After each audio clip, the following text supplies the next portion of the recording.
Stigma with mental health is something I'm very passionate about. As the Mental Health Center, we've started doing a lot more with Mental Health Month, which is the month of May. So we started doing a lot of education. We do a speaker series and we do a fundraising event. And I've helped coordinate those for the last 3 years. And so that's something that I feel very passionately about. And I'd say stigma is a huge barrier to getting help and getting support and even speaking out and recognizing within yourself if you have any form of mental illness or you're struggling with your mental health.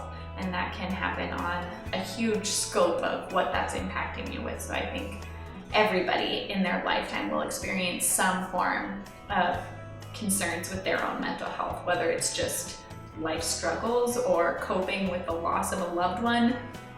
Even the most successful and stable people can really struggle when the hardships of life occur. As a society, we're getting so much better.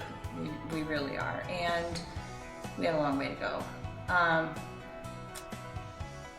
The perception is out there that people who suffer from psychosis are violent, and the reality is those folks are more likely to be victims of violence than perpetrators of violence.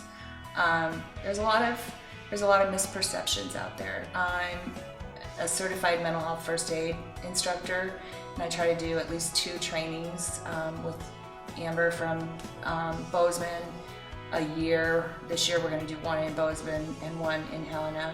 That really helps inform the public and take away some of that.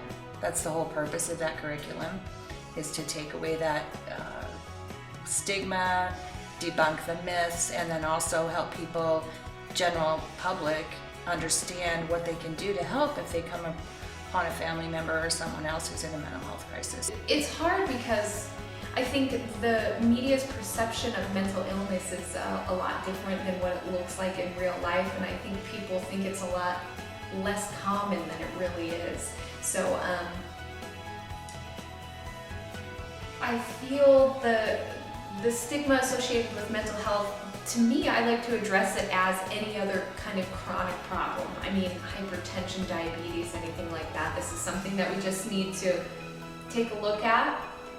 I think stigma is one of the number 1 contributors to people not getting the resources and the services that they need. Coming here to Montana, the stigma is a little bit different because I think people tend to traditionally want to work harder to fix their problems on their own, or they don't want an outsider to come to know what's going on inside their personal lives.